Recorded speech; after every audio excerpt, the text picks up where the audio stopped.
आषाढी एकादशी म्हणजेच देवशायनी एकादशी, पांडुरंगाच्या भक्तीत लीन होण्याचा, विठू माऊलीच्या चरणी लीन होण्याचा हा पवित्र दिवस.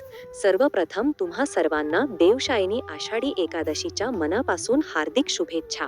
पण मित्रांनो, या एकादशीला देवशायनी एकादशी का म्हणतात आणि या दिवसाचे धार्मिक व आध्यात्मिक महत्त्व काय आहे? चला अगदी 3 मिनिटांत जाणून घेऊया. शास्त्रानुसार या एकादशीपासून भगवान विष्णू 4 महिन्यांसाठी क्षीरसागरात योग निद्रेमध्ये जातात. देव म्हणजे भगवान विष्णू आणि शयन म्हणजे झोपणे. म्हणूनच या एकादशीला देवशायनी एकादशी असे म्हटले जाते. या दिवसापासून चातुर्मास 4 महिन्यांचा काळ सुरू होतो. या 4 महिन्यांच्या काळात भगवान विष्णू निद्रिस्त असल्यामुळे लग्नसराई, वास्तुशांती यांसारखी कोणतीही शुभ किंवा मंगल कार्य केली जात नाहीत. कार्तिक महिन्यातील प्रबोधिनी एकादशीला जेव्हा भगवान विष्णू जागे होतात तेव्हा चातुर्मास समाप्त होतो आणि पुन्हा शुभ कार्य सुरू होतात.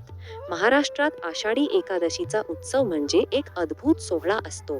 गेली कित्येक महिने पायी चालत येणारे लाखो वारकरी या दिवशी पंढरपुरात एकत्र येतात. ज्ञानोबा तुकाराम आणि विठ्ठल विठ्ठलच्या गजर संपूर्ण वातावरण भक्तिमय होऊन जाते. आध्यात्मिक दृष्टिकोनातून हा दिवस आत्मपरीक्षणाचा आहे.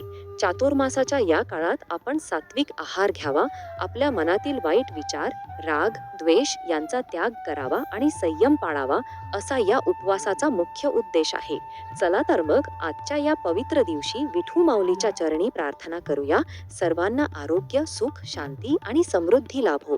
पुन्हा एकदा तुम्हा सर्वांना देवशायनी आषाढी एकादशीच्या खूप खूप शुभेच्छा. धन्यवाद.